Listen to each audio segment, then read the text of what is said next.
नमस्कार, आप सभी का स्वागत है किस्सा कुर्सिका में और मैं हूं आपके साथ शुभेंदु सिंह।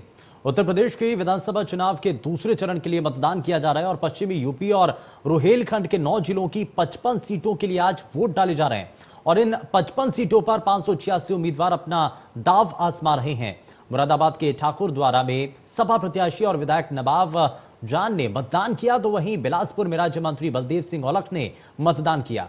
शाहजहांपुर में बुजुर्ग दंपति ने वोट डाला। दंपति ने मतदान का जोश बरकरार उनमें नजर आ रहा है। बरेली की आंवला विधानसभा में अलीगंज थाना के गांव ढकिया में सड़क को लेकर ग्रामीण विरोध कर रहे हैं और इस वजह से ग्रामीणों ने मतदान करने से मना कर दिया, लेकिन कुछ लोगों ने मतदान भी किया और कुछ ग्रामीणों का आरोप है कि पुलिस ने जबरन घर से पकड़कर 3% मतदाताओं का मतदान करवाया।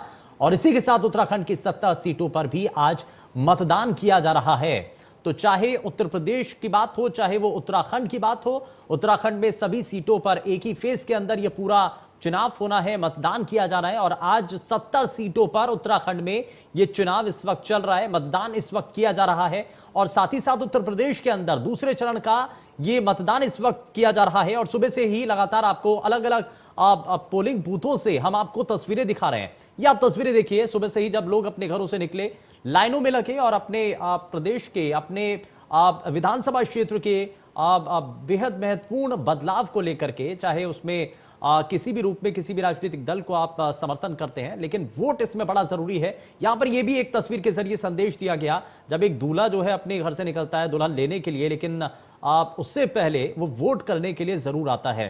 तो यहां पर कुछ इस तरीके की मिसाल भी पेश की गई है। और ये आप तस्वीरें देख रहे हैं, एक बुजुर्ग महिला जो कि चलने में अक्षम है, लेकिन उनको पोलिंग बूथ तक जरूर लेकर के आया गया और वहां पर लाकर के उनको वोट करवाया गया है। तो यानी कि लोगों में जागरूकता भी है और जागरूकता के आधार पर लोगों के द्वारा वोटिंग भी की जा रही है। और इसीलिए जो दूसरे चरण का जो फेज है, इसमें लोगों का बड़ा अच्छा रुझान देखने को मिल रहा है। कई सीटें ऐसी हैं जहां पर बहुत ज्यादा लोगों का रुझान देखने को मिला और लोगों ने बहुत अच्छे स्तर पर वोटिंग की है। और वोटिंग परसेंटेज जो देखने को मिला 3 बजे तक का, वो भी लगातार हम आपके साथ साझा करते रहे हैं। लेकिन आपको यह भी बताएं कि चाहे वो बिजनौर की बात हो, बिजनौर में 51% से ज्यादा 3 बजे तक के आंकड़ों के बारे में अगर बताएं तो वो मतदान हुआ है। और अमरोहा के अंदर 60% से ज्यादा मतदान हुआ है। बरेली के अंदर 49% से ज्यादा अब तक मतदान हो चुका है, यानी कि 3 बजे तक की यह स्थिति है। बदायूं में भी कमोवेश कुछ इसी तरीके से तस्वीरें नजर आती हैं, जहां पर 47% से ज्यादा मतदान होता है। मुरादाबाद हो और जहां जहां पर भी दूसरे फेज के अंदर जिन विधानसभा सीटों पर चुनाव हो रहा है, तो जाहिर तौर पर यह अपने आप में बेहद महत्वपूर्ण है। 9 जिलों की 55 सीटें जिस पर सभी की नजरें हैं और 10 ऐसी सीटें खास करके हैं जिन पर सभी की नजरें लगातार बनी हुई हैं। और यह माना जा रहा है कि पश्चिमी यूपी के जो कुछ हिस्से हैं, जहां पर बहुत हद तक चाहे वो मुस्लिम मतदाता हों, चाहे वो जाट वोटर्स हों, उनका बड़ा अच्छा वर्चस्व रहा है। और पिछड़ा वर्ग भी लगातार इसको लेकर के अपनी भूमिका हमेशा से दिखाता रहा है, अपना वर्चस्व, अपना दबदबा बनाता रहा है। और इसी प्रभाव को देखते समझते हुए अलग अलग राजनीतिक दलों के द्वारा अपने प्रत्याशियों का चयन भी उसी आधार पर किया गया है। लेकिन अब जब हम देख रहे हैं कि वोटिंग परसेंटेज जो है वो कुछ फर्स्ट फेज के मुकाबले सेकेंड फेज के अंदर थोड़ा सा उसमें सुधार आया है, कुछ हद तक इसमें ग्राफ बढ़ा है। लेकिन यह माना जा रहा है कि दूसरे फेज के अंदर लगभग 65% से के आसपास जो है वो वोटिंग परसेंटेज जरूर जाना चाहिए। तो क्या वो होता है, क्योंकि अब जो समय है वो धीरे धीरे कम होता चला जा रहा है और अब थोड़ा समय बचा हुआ है और इस थोड़े समय के अंदर लोग कितना ज्यादा वोट करते हैं और वोटिंग परसेंटेज आखिर कहां तक पहुंचता है, ये फिलहाल देखने वाली चीजें हैं। लेकिन ये लगातार हम आपको आंकड़े भी दिखा रहे हैं कि 3 बजे तक के जो आंकड़े हैं, यानी कि 3 बजे तक वोटिंग परसेंटेज अभी तक कितना रहा है, यह समझना भी बेहद महत्वपूर्ण है। और हम बात उन 10 सीटों पर भी करेंगे जिस पर सभी की नजरें बनी हुई हैं। आप उन 10 सीटों का जिक्र होगा जहां पर सभी की नजरें लगातार बनी हुई हैं, चाहे वो शाहजहांपुर हो, चाहे वो रामपुर हो, रामपुर की स्वार सीट हो, ये सभी वो सीटें हैं जिन पर सभी की नजरें बनी हुई हैं। लेकिन जरा सबसे पहले वोटिंग परसेंटेज को लेकर के भी हम बात करेंगे, लेकिन इस बीच हमारे साथ कुछ खास मेहमान कार्यक्रम में जुड़ चुके हैं। जरा सबसे पहले आपको मिलवा देते हैं उनसे। वरिष्ठ पत्रकार हेमंत तिवारी हमारे साथ कार्यक्रम में जुड़ चुके हैं, बहुत स्वागत है सर आपका। हमारे साथ राजनीतिक विश्लेषक रुद्र प्रताप दुबे कार्यक्रम में जुड़ चुके हैं, बहुत स्वागत है सर आपका। और हमारे साथ राजनीतिक विश्लेषक नारायण झा साहब कार्यक्रम में जुड़ चुके हैं, बहुत स्वागत है सर आपका कार्यक्रम में। लेकिन शुरुआत में यहां पर हेमंत तिवारी जी, अभी तक के जो आंकड़े नजर आ रहे हैं, 3 बजे तक की अगर स्थिति हम देखें तो लगभग 40 से 50% के आसपास कई जगहों पर देखने को मिला है। आप कुछ ऐसी सीटें भी हैं जहां पर 60% से ज्यादा वोटिंग परसेंटेज देखने को मिला है। अभी तक की स्थिति को देख करके कुछ समझ में आ रहा है, कुछ अंदाजा लगाया जा सकता है कि आज जैसे जैसे समय बीतेगा, क्योंकि अब समय भी थोड़ा सा कम रह गया है, तो आज सेकंड फेज के अंदर कितना ये वोटिंग परसेंटेज रहने जा रहा है, कुछ अनुमान के मुताबिक अगर इस पर आकलन किया जाए तो?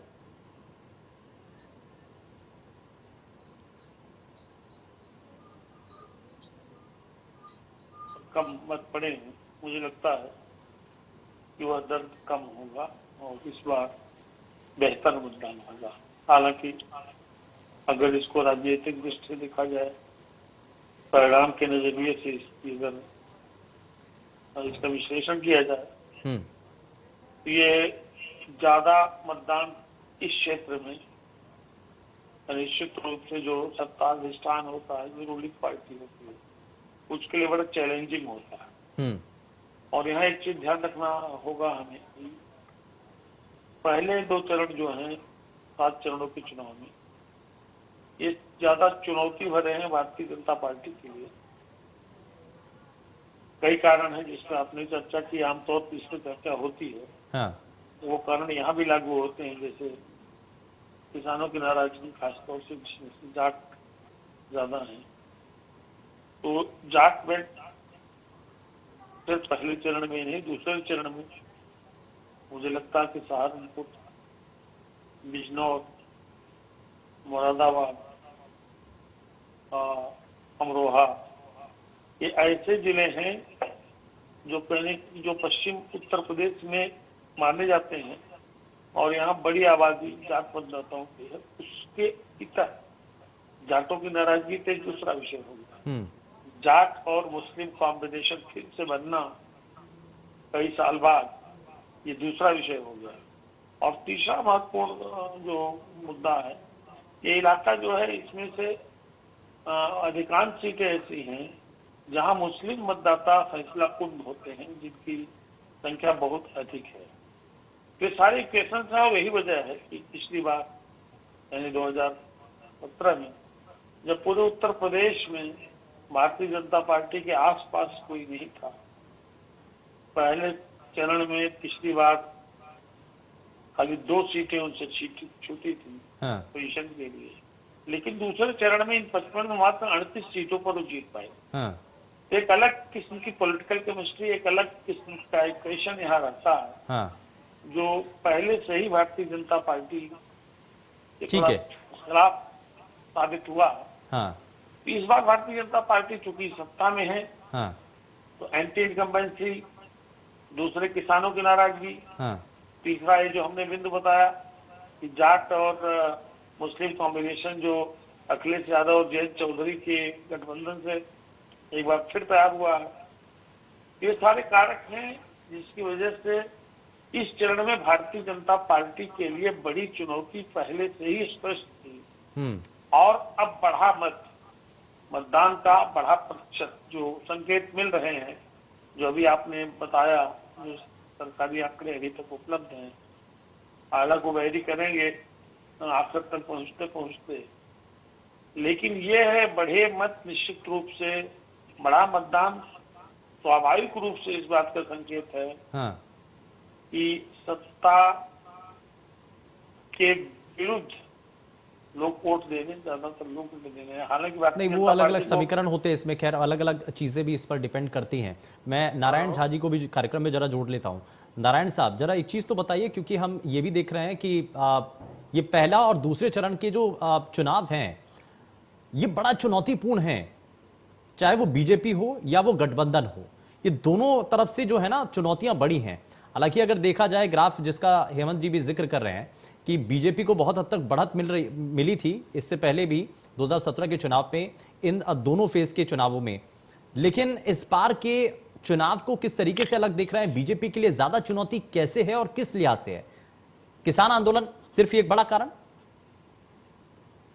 देखिए, ऐसे भी पश्चिमी उत्तर प्रदेश की जब बात होती है तो सभी की निगाहें टिक जाती है, क्योंकि यहाँ पे जो आंकड़ों पर नजर डाले तो आंकड़े अपने आप में यह बताने के लिए काफी हैं कि बीजेपी के लिए मुश्किलें खड़ी हो रही है। पहले 2017 का माहौल कुछ और था। वहां पे 55 सीटों में से 38 सीटें जीत कर आई थी भारतीय जनता पार्टी, और कहा जा सकता है कि वहीं से बढ़त आगे बनती चली गई थी भारतीय जनता पार्टी की। लेकिन इस बार का जो चुनाव है, 2022 का जो विधानसभा चुनाव है, वो कई मायनों में काफी अलग है। एक तरफ किसान आंदोलन की बात अभी वरिष्ठ पत्रकार जी कर रहे थे, तो बेशक वह एक मुद्दा तो है ही, इसके साथ साथ मुस्लिमों का जो ध्रुवीकरण है, यहाँ पर जो राजनीति अपनी ओर चली जा रही है, तो बहुत सारे सीट ऐसे हैं, जैसे आप मुरादाबाद की बात कर ले, रामपुर की बात कर ले, लगभग 50% आबादी मुस्लिमों की है। और मेरे समझ से यही अपने आप में आगे नतीजों में परिणत होंगे, और भारतीय जनता पार्टी के लिए कहीं ना कहीं पुरजोर तरीके से एक मुश्किल खड़ी होती दिखाई दे रही है। और जैसे अभी वोटिंग प्रतिशत पे भी नजर डालें, तो अमरोहा जैसी सीट जहां पे 40 और 41% के आसपास मुस्लिम आबादी है, वहां पे 3 बजे तक के मतदान पर नजर डाले तो 60% वोटिंग हो चुकी है। तो एक तरफ यह भी देखने को मिल रहा है कि मुस्लिम मतदाता बढ़ चढ़कर राजनीति के साथ साथ वोटिंग में हिस्सा ले रहे हैं। तो यह एक कहीं ना कहीं मेरे समझ से, मेरे ख्याल से लगता है कि यह भारतीय जनता पार्टी के लिए मुसीबत खड़ी कर सकती है।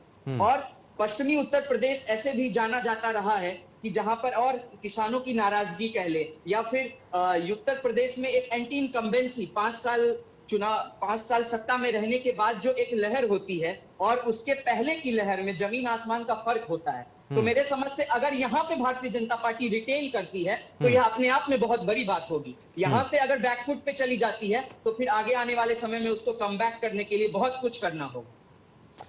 और इसलिए शाहजहांपुर की भी अगर बात की जाए, रुद्र प्रताप जी को जरा मैं जोड़ लेता हूं। रुद्र प्रताप जी, हम एमजे फैक्टर को भी यहाँ पर बात कर रहे हैं। यहाँ पर मुस्लिम और जाट जो फैक्टर है, जो कि 2017 में कुछ हद तक ब्रेक हुआ था 2013 के उस प्रकरण के बाद से, लेकिन क्या आपको लगता है, क्या आपको नजर आता है कि जो चीजें हैं वो वापस से पटरी पर आई हैं, और जो एमजे फैक्टर इससे पहले तक काम करता था, जिस वजह से जयंत चौधरी, जिसका एक बड़ा अच्छा खासा होल्ड माना जाता है, और ये कहा जाता है कि उनकी जो पुराने जो नेता हैं उनकी पार्टी से जुड़े हुए, चाहे वो उनके जितने साथी हैं, वो सभी इस पर काम करते थे कि मुस्लिम और जाटों को एक साथ जोड़ करके रखा जा सके।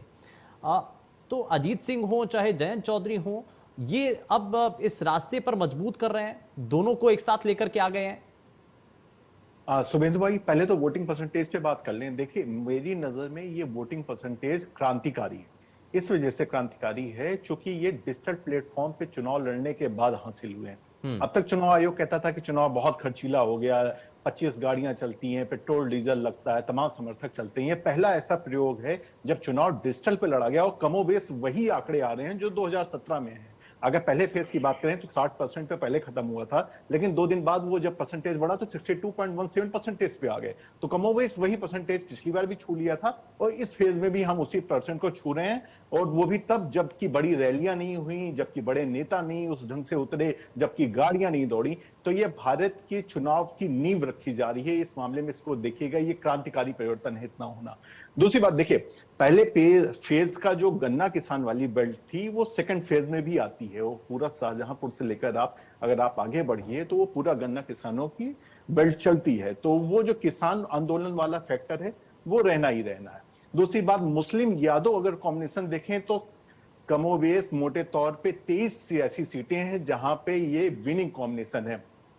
इसीलिए इस फेज में आदरणीय तिवारी जी ने पहले भी बताया, इस फेज में इसीलिए सपा अमूमन आगे रहती है। पिछली बार भी 17 सीटें उसने जीती थी, जिसमें 10 उसके मुस्लिम कैंडिडेट थे। लेकिन यहां पे एक जरूरी बात है, इस बार जो सबसे ज्यादा मुस्लिम कैंडिडेट दिए हैं वो बसपा ने दिए हैं। और वो बसपा के जो मुस्लिम कैंडिडेट वोट काटेंगे, वो जाहिर सी बात है वो भाजपा से तो नहीं काटेंगे। कांग्रेस एक अलग लड़ रही है, AIMIM अलग लड़ रही है, बसपा अलग लड़ रही है। और ये तीनों जो वोट काट रहे हैं, ये समाजवादी पार्टी गठबंधन के ही काट रहे हैं मुस्लिम प्रत्याशी लेके। तो ये अगर वोटों का बिखराव होता है तो ये सत्ता पक्ष के लिए थोड़ा सा एक राहत की बात होगी। और वैसे भी सेकंड फेज माना जाता है कि भारतीय जनता पार्टी के लिए अच्छा नहीं करता। थर्ड फेज जो अवध और बुंदेलखंड वाला इलाका है, वहां पे वो उसे पार पाने की कोशिश करती है। यहाँ पे आप बसपा की रणनीति को शुभेंदु भाई जरूर गौर रखिएगा।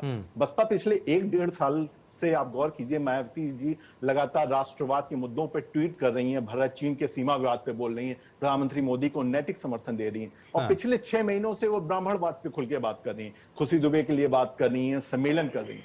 वो जो चिराग पासवान वाली रणनीति थी बिहार में, कि भाजपा से संतुष्ट वोटर अगर टूटे तो भी बसपा के ही पाले में गिरे, वो सपा गठबंधन की तरफ ना जाए। हाँ। यहाँ पे बसपा की रणनीति को ध्यान रखिए, खड़े हुए मुस्लिम कैंडिडेट्स को देखिए, तो एक अच्छी रणनीति समझ में आती है ऊपरी तौर पे। जी सुनिंदर।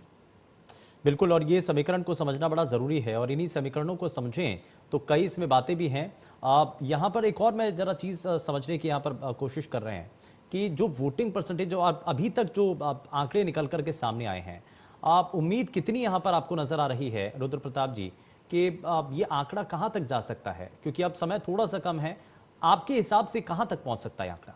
देखिए अभी ही तक बहुत अच्छे आंकड़े आ गए हैं, और जो लास्ट टाइम था 63 से 65% के बीच का, मुझे लगता है वो छू जाएगी। तो आप फर्स्ट फेज और सेकंड फेज बिल्कुल वैसा ही जा रहा है जैसे लास्ट टाइम गया था। इसीलिए मैं कह रहा हूं ये क्रांतिकारी है। डिजिटल प्लेटफॉर्म पे आने के बावजूद चुनाव को रैलियां डिजिटल प्लेटफॉर्म पे, और ये समाजवादी पार्टी ने, अगर आपने गौर किया होगा, बहुत खूबसूरत तरीके से इसको सजाया।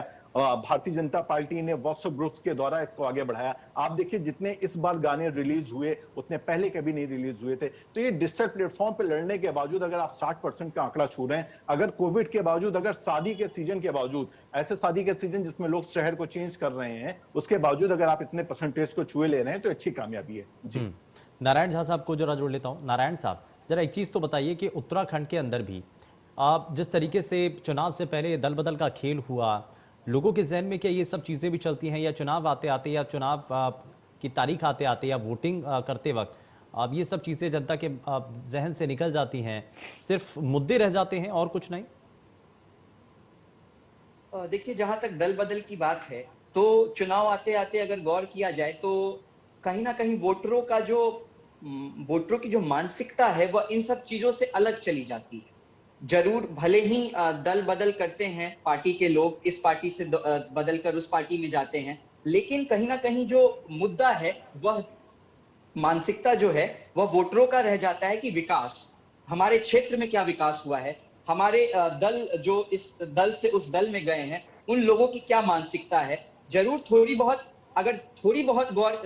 उस पर नजर डाला जाए तो कहीं ना कहीं ये मुद्दा स्टिल उस पर रह सकता है फोकस। लेकिन पूरे तरीके से कहा जाए तो दल बदल करने के बाद, जैसे उत्तराखंड में भी मामला देखा गया दल बदल का, तो जब वोटिंग जिस दिन वोटिंग करने जाते हैं लोग, उस दिन दिमाग में बस यही रहता है कि आखिर मैं किन मुद्दों पर बात करके उन्हें वोट दूं, विकास के मुद्दे पर दूं, धर्म के मुद्दे पर दूं, जाति के मुद्दे पर दूं। तो मेरे समझ से कहीं ना कहीं इन सारे मुद्दों के इतर विकास, धर्म, जाति, इन सारे मुद्दे कहीं ना कहीं प्रिवेल करते हैं सोसाइटी में।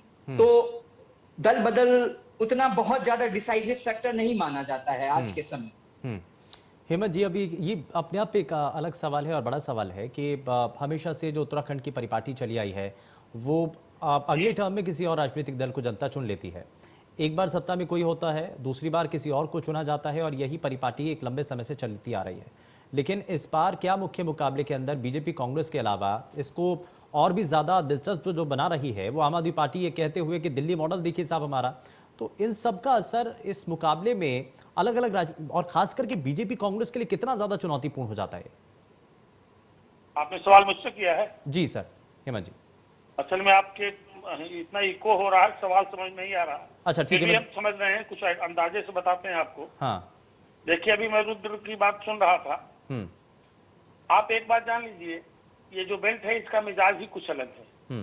2017 में जब यहाँ बम्पर वोटिंग हुई, जब डिजिटल प्रचार लगभग नगण्य था, पब्लिक रैलियां होती थी, डोर टू डोर लोग जाते थे, गांव गांव रैली निकालते थे, तब भी बम्पर वोटिंग हुई। जब बम्पर वोटिंग हुई तो एनालाइज किया जाने लगा कि ऐसा क्यों। जिस क्षेत्र में 48%, 49% तक वोट गया हो 2007 में, और उसके पहले 2002 में, आखिर वहां 60%, 61%, 59% वोट क्यों पड़ रहा है? तो इसमें कोई शक नहीं कि जब मतदाताओं में उत्साह होता है और थोड़ा चेंज का मूड उसका होता है, तब वो झूम के वोटिंग करता है, लाइन लगा के वोटिंग करता है। इस क्षेत्र की एक बात बता दूं, ये बात मेंशन करना बहुत जरूरी, अभी बीएसपी की बात आई थी। देखिए, इसमें कोई शक नहीं कि पहले चरण के जो ट्रेंड्स अभी तक सामने आए हैं वोटिंग के, उसमें एक बात साफ है कि मुस्लिम मतदाताओं ने गठबंधन के अलावा किसी और दल को तवज्जो नहीं दी। हालांकि इस पूरे चुनाव में और मुख्यतः प्रथम 2 चरणों में एक बात बहुत मजबूती से सामने आई है। जो आशंकाएं होती थी मायावती को लेकर के, बहुजन समाज पार्टी को लेकर के, कि मायावती को अन्यान्य कारणों से भाजपा का बगलगीर माना जाता था, इस बार कई बातों से यह बात सिद्ध हो रही है। मायावती का चुप रहना, मैदान में बहुत विलंब से और बहुत सूक्ष्म समय के लिए बाहर निकलना, डिजिटल बहुत बड़ा उनका कोई सिस्टम नहीं है कन्वेंस करने का, तो आखिर वो इतना शिथिल क्यों लेकिन ना जो है? बीएसपी का, लेकिन जो वोटर होता है ना सर, बहुत साइलेंट वोटर होता है, वो हल्ला नहीं मचाते हैं, वो किसी राजनीतिक पार्टी, पॉलिटिकल पार्टी अगर उनकी, हाँ बिल्कुल, विधानसभा चुनाव में बसपा को पब्लिक ने नकार दिया। हाँ, जो पार्टी 4 बार 90 के बाद उत्तर प्रदेश में सरकार चला चुकी है उत्तर प्रदेश में, उसको पब्लिक इस तरह नकार दे, निश्चित रूप से उसके लिए चिंता और मनन का विषय होता है। हाँ। लेकिन मायावती ने टिकट डिस्ट्रीब्यूशन से लेकर, आप पहले चरण के ही चुनाव को देखिए, मुस्लिम बहुल क्षेत्रों में मायावती ने कई स्थानों पर, ज्यादातर स्थानों पर मुस्लिम प्रत्याशी दिए। उसके बावजूद जो खबर है कि न तो कांग्रेस को न तो बसपा को ही मुस्लिमों ने ज्यादा संख्या में पसंद किया। वोटिंग ट्रेंड तो पता लग जाता है ना।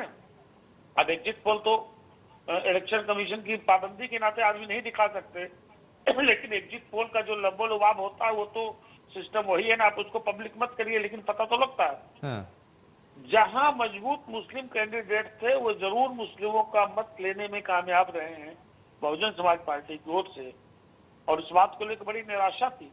लेकिन एक बड़ी बात है जो मेरे समझ में आ रही है, ये हो सकता है कि एक अलिखित और अपरिभाषित अंडरस्टैंडिंग रही हो दोनों दलों के बीच, कि पहले चरण के चुनाव में कई असेंबली सीट्स में ऐसा हुआ कि जहां बीजेपी कमजोर लड़ रही थी वहां वोट बीएसपी को ट्रांसफर हुए। चलिए ये देखने वाली चीज है। खैर लगातार ये अपना अपना विश्लेषण है सर, बिल्कुल जाहिर तौर पर। ये ठीक है, मैं वापस लौटता हूँ सर। हेमंत तिवारी जी, मैं जरा वापस लौटता हूँ आपके पास, मैं जरा वापस लौटता हूँ। मैं नारायण झा जी को जरा कार्यक्रम में जोड़ रहा हूँ। नारायण साहब, जरा अब हम इस बात पर भी गौर कर रहे हैं कि जिसका इससे पहले तक रुद्र प्रताप दुबे जी ने भी कहा कि ऑनलाइन जब कैंपेनिंग की गई, ये बहुत हद तक चुनौती थी। इस बार के चुनाव में ये नए एक्सपेरिमेंट के तौर पर किया गया, लेकिन इसको कैंडिडेट ने भी स्वीकार किया, पॉलिटिकल पार्टियों ने भी इसको स्वीकार किया और जनता ने भी इसको स्वीकार किया, क्योंकि अभी वोटिंग परसेंटेज जो सामने आ रहा है, फर्स्ट फेज का भी जो सामने आया, उससे कुछ ऐसा ही नजर आता है।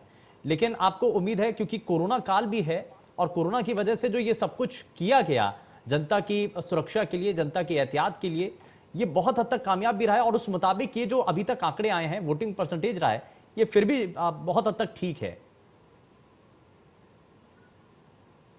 देखिए, कोरोना काल में और खास करके डिजिटल प्लेटफॉर्म पे जब राजनीतिक रैलियां निकाली गई विभिन्न राजनीतिक दलों के द्वारा और उसके बाद इस तरीके के परिणाम आ रहे हैं, तो यह मेरे समझ से संतोषजनक जरूर कहा जा सकता है।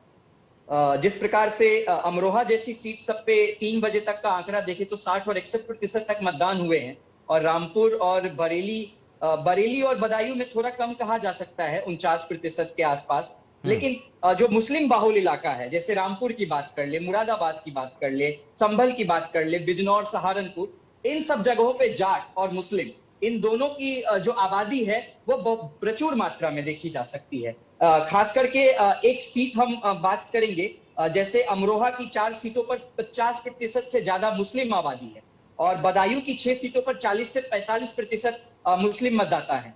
और रामपुर की बात करें तो वहां पे 5 सीट ऐसी है जहां पे 50% से ज्यादा मुस्लिम आबादी है, और संभल की 4 सीटों पर यादव और मुस्लिम को जोड़ दे तो वो आंकड़ा 60% से भी ज्यादा पहुंच जाता है। तो अभी के समय में इन सब सीटों पर खास करके निगाहें बहुत। ठीक है, मैं वापस लौटता हूं। इसलिए जरा एक बार फिर से आगे बढ़ते हैं और सभी खास मेहमान लगातार हमारे साथ कार्यक्रम में बने हुए, जरा उनका रुख कर लेता हूं मैं। नारायण साहब, जरा ये, क्योंकि इस मामले को लेकर के मुरादाबाद से जो जानकारी सामने आई, ये अक्सर ऐसा होता भी है, लेकिन इन्हीं सभी चीजों से बचने के लिए प्रशासनिक स्तर पर बहुत हद तक तैयारियां भी की जाती हैं कि कहीं ऐसे पथराव या ऐसी कोई अप्रिय घटना ना हो जाए। देखिए, प्रशासनिक स्तर पर काफी चुनौतीपूर्ण भी रहता है, क्योंकि चुनाव के दौरान यह झड़प होना, ये सारी बातें आम सी हैं। थोड़ी बहुत झड़प हिंसा देखने को मिल ही जाती है, तो प्रशासनिक स्तर पर कड़े से कड़े कार्रवाई के रूप में प्रशासनिक स्तर पे भी तैयारी की जाती है, चुनाव आयोग के द्वारा भी दिशा निर्देश दिए जाते हैं। उन सब के बावजूद ये सब घटनाएं हो रही हैं, तो कहीं ना कहीं इसमें लोगों की मानसिकता और वोटरों की मानसिकता को भी समझना मेरे समझ से अभी के समय में हालात में बहुत जरूरी हो गया है। तो इन सब चीजों से बचना चाहिए, वो चाहे राजनीतिक दल हो, राजनीतिक दल के कार्यकर्ता हो, क्योंकि चुनाव जो है वो निष्पक्ष तरीके से करवाया जाना एक चुनाव आयोग की चुनौती भी रह जाती है। तो इन सब चीजों के परे मुझे लगता है कि प्रशासनिक स्तर पर के साथ साथ लोगों को भी इन सब चीजों में दखल देना होगा, और ना हो इस प्रकार की अप्रिय घटना। इन सब चीजों से बचने के लिए लोगों को भी सचेत रहने की आवश्यकता है। बिल्कुल, और पॉलिटिकल पार्टियों को इस बात पर सोचने की भी ज़रूरत है अपने कार्यकर्ताओं को, क्योंकि ऐसी परिस्थितियां कभी ना बने, इस बात को कम से कम साफ करना चाहिए। और अगर कोई भी कहीं पर आपत्ति है तो इसीलिए प्रशासनिक व्यवस्थाएं तय की गई हैं। रुद्र प्रताप जी, मैं ज़रा जल्दी से आ रहा हूँ, और हम जरा कुछ हॉट ऐसी सीटें हैं जो कि जिन पर इस दूसरे चरण में, दूसरे फेज में सभी की नज़रें बनी हुई हैं, चाहे वो नकुड़ हो, चाहे वो शाहजहाँपुर हो, चाहे वो स्वार हो, रामपुर हो, ये वो ऐसी सीटें हैं जिस पर सभी की नज़रें बनी हुई हैं। अब इन सीटों को लेकर के अभी तक जो वोटिंग परसेंटेज जो सामने आ रहा है, कुछ साफ होता हुआ नजर आ रहा है? हाँ, वोटिंग परसेंटेज से तो साफ करना मुश्किल है। हाँ। आदरणीय हेमंत सर हम लोग के साथ हैं, उनका तो बहुत लंबा अनुभव, वो इस बारे में ज्यादा बेहतर बता पाएंगे। हालांकि मैं आपको बता दूं कि शाहजहांपुर से जहां से सुरेश खन्ना जी हैं, वो वहां से लगातार जीतते रहे हैं और वो वहां पे लोकप्रिय भी हैं। हाँ, हालांकि स्वार का सीट और रामपुर की सीट जरूर देखने वाली बात है। एक और आपको मजेदार चीज है, जो धर्म सिंह सैनी जी हैं, जिन्होंने भाजपा से स्विच किया है समाजवादी पार्टी की तरफ से, उनकी सीट पे भी निगाह रखने वाली है, क्योंकि वो भी वहां पे थोड़ा झंझावातों से जूझ रहे हैं। बलवीर सिंह औलख का सेफ सीट मानी जाती है, वो भी वहां पे लोकप्रिय रहे हैं।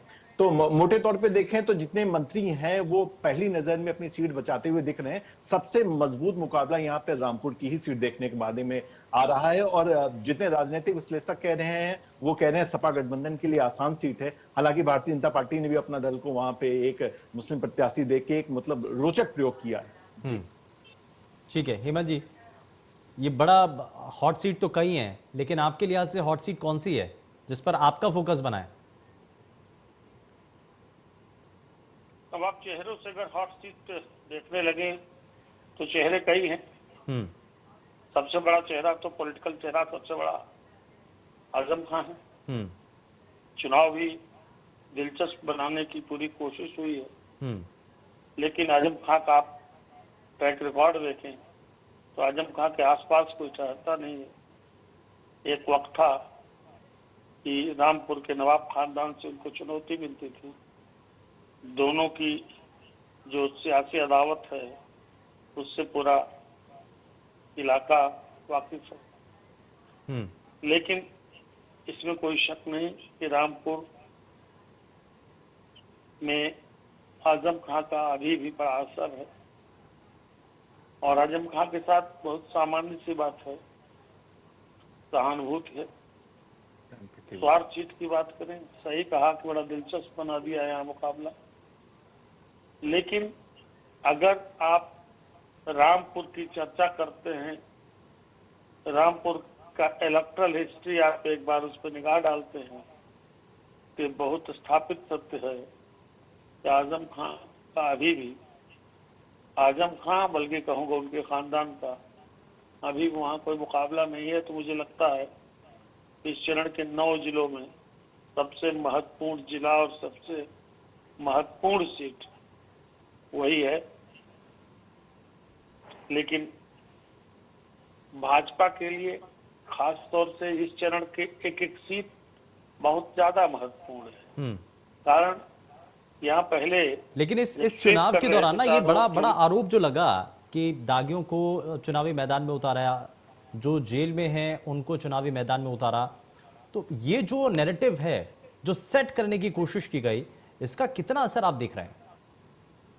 देखिए, समाजवादी पार्टी का आप इतिहास देख लीजिए। समाजवादी पार्टी पर तो हमेशा ही इल्जाम लगते रहे, तो अपराधियों की पार्टी है, अपराधियों को प्रश्रय देने वाली पार्टी है, गुंडों की पार्टी है। और जब जब सत्ता से बेदखल हुए समाजवादी पार्टी के लोग चाहे मुलायम सिंह चीफ मिनिस्टर रहे हों, अखिलेश पर इल्जाम नहीं लग सकता। हालांकि अखिलेश की सरकार में भी यही बात थी कि जो दादागिरी गुंडे उनके अपनी पार्टी कार्यकर्ता हैं, उसका खामियाजा पार्टी को भुगतना पड़ता है। जमीन पे कब्जे से लेकर के थाने में बिना उनकी इजाजत के कोई एफआईआर तक लिखी ना जाना, जिला उनके हिसाब से चलना, ये कमियां तो बुनियादी कमियां समाजवादी पार्टी की मुलायम सिंह यादव के दौर से रही हैं। अखिलेश यादव ने थोड़ा हालात बदलने की कोशिश की, लेकिन वो भी कहाँ बदल पाए, कितना बदल पाए। दादागिरी, गुंडागर्दी, जब बलात्, जमीन पे कब्जे, दुकान पे कब्जे, इस तरह की घटनाएं, अपराध की घटनाएं हमेशा होती रही।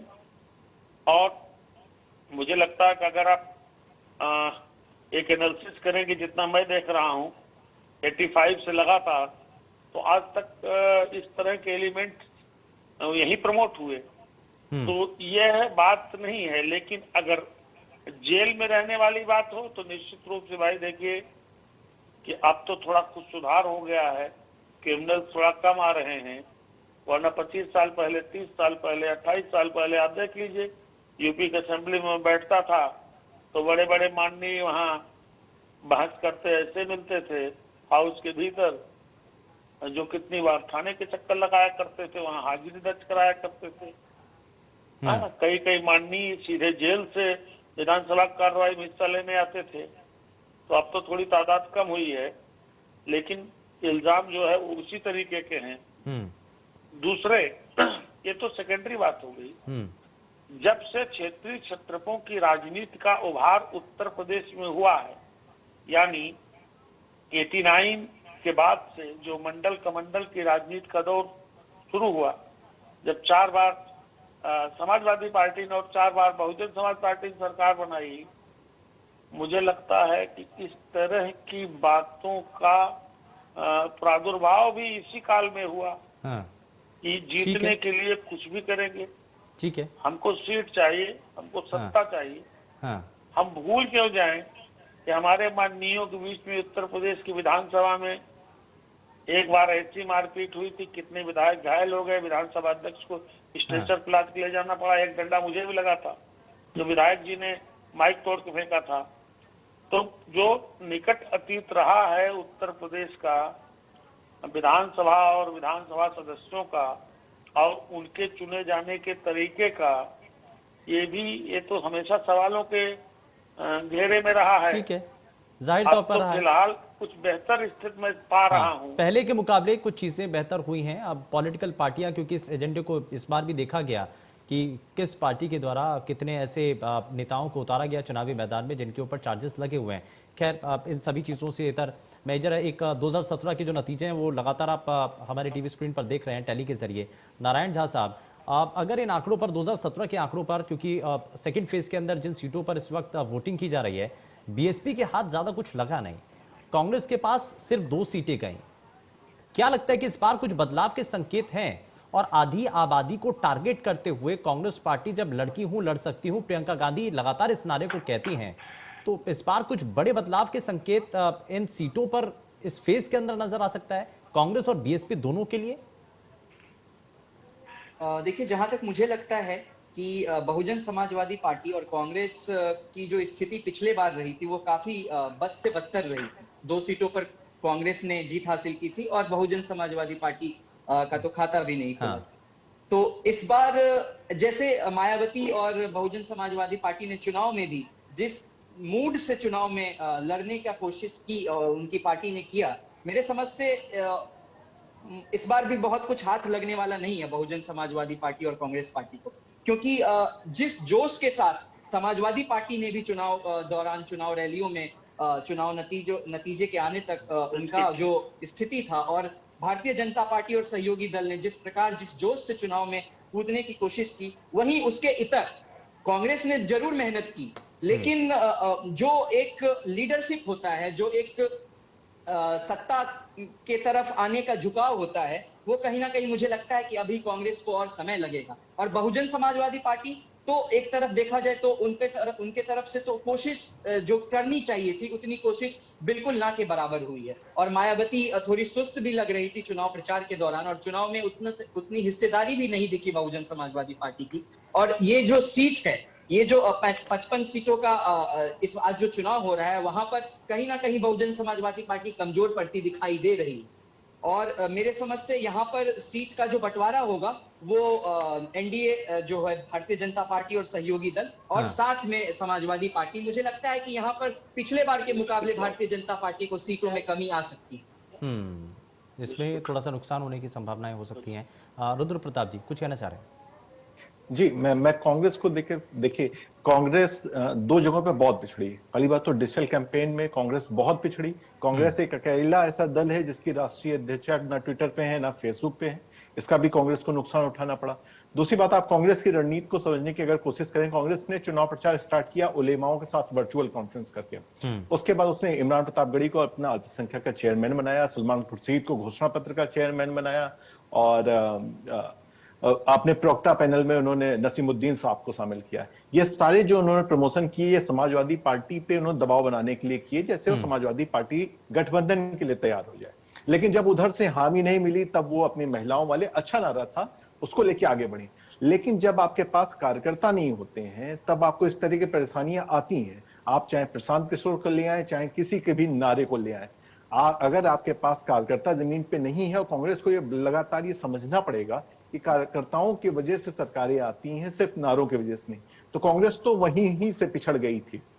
बसपा को लेकर मैंने आपको बताया कि बसपा इस ढंग से, चूंकि उसके वोटर साइलेंट हैं, तो बसपा उस तरीके से अगर आपको नहीं दिख रही है, तो ये जरूर ध्यान रखिएगा कि बसपा सेंधमारी कर रही है, और खासकर सपा के गठबंधन के वोट बैंक में अच्छी खासी सेंधमारी कर रही है। वो जीतने की कंडीशन में भले ही नहीं, लेकिन वो हारने की कंडीशन में अभी भी है। आप देखिए बसपा की रणनीति को, रुदौली से जो रजनी मियां समाजवादी पार्टी के प्रवक्ता होते थे, उनका जैसे टिकट किताब बसपा ने उनको दे दिया। जहूराबाद सीट से सादाफ फातिमा को तुरंत बसपा ने लड़ दिया। इसका मतलब बसपा भी जानती है उसके पास ऐसे कैंडिडेट नहीं है जो सीट निकाल के दे पाए, तभी तो वो आज उस पोजीशन पे है। पहले के दौर में कांग्रेस ऐसी थी उत्तर प्रदेश में, जब भाजपा और सपा से टिकट नहीं मिलता था तो लोग कांग्रेस से ले आते थे, आज बसपा से ले आ रहे हैं। बसपा इतने वक्त चुनाव हरवाने के लिए लड़ रही है, ये हमें जरूर ध्यान में रखना यानी कि इस होगा। बात को भी समझना होगा कि बेशक बसपा अपनी सीट ना निकाल पाए, लेकिन वो किसी दूसरे के लिए बड़ी मुश्किलें खड़ी कर सकती है। हेमंत तिवारी जी, ये बड़ा जरूरी है, क्योंकि बीएसपी जिस तरीके से गेम खेल रही है, या आप जो सियासी उन्होंने चाल चली हैं, तो उसमें आपको क्या नजर आता है कि बेशक सीट ना निकाले, रुद्र प्रताप जी कह रहे हैं कि लेकिन इसमें जो है दूसरी पार्टियों के लिए मुश्किलें खड़ी कर सकती हैं। अब दूसरी कौन सी पार्टियां जिनके लिए मुश्किलें ज्यादा खड़ी हो सकती हैं? माफ कीजिएगा, आवाज में इतना इको, मैं आपका सवाल ही नहीं सुन पा रहा हूँ। अच्छा, मेरी आवाज, आपके टेक्निकल टीम को फोन किया, उन्होंने दुरुस्त नहीं किया, मैं आवाज साफ नहीं आती। अच्छा ठीक है, मैं जरा दोबारा से संपर्क साधने की, मैं जरा टेक्निकल टीम को कहूंगा कि वो दुरुस्त कर लें एक बारी। मैं वापस से आता हूं सर आपके पास। नारायण जी, मैं जरा इसमें आपको जोड़ लेता हूं। अब ये जो कहा जा रहा है ना कि बीएसपी अगर अपनी इतनी ज्यादा सीटें नहीं निकाल पाएगी, तो इसमें वोट शेयर तो है अच्छा खासा, और अगर वोट शेयर वो बीएसपी के पास आता है, तो इसमें नुकसान सीधे सीधे किसको हो सकता है? देखिए, कहीं ना कहीं अगर नुकसान की बात करें, तो वोट शेयर अगर कुछ प्रतिशत बहुजन समाजवादी पार्टी को हासिल होता है, तो उस लिहाज से समाजवादी पार्टी को नुकसान साफ साफ देखने को मिल सकता है। हाँ। क्योंकि कहीं ना कहीं बहुजन समाजवादी पार्टी साइलेंट की भूमिका निभा रही है, और जहां तक कुछ कुछ मुद्दों पर भारतीय जनता ये पार्टी जाहिर तौर पर बड़ी चीजें हैं कि किसको आखिर नुकसान हो सकता है। खैर, सभी समीकरणों पर हमने बात की है, लेकिन वोटिंग परसेंटेज को लेकर के यहाँ पर जानकारी भी सामने आ रही है। बहुत शुक्रिया सभी खास मेहमानों का कार्यक्रम में जुड़ने के लिए, अपना कीमती समय देने के लिए। लेकिन इस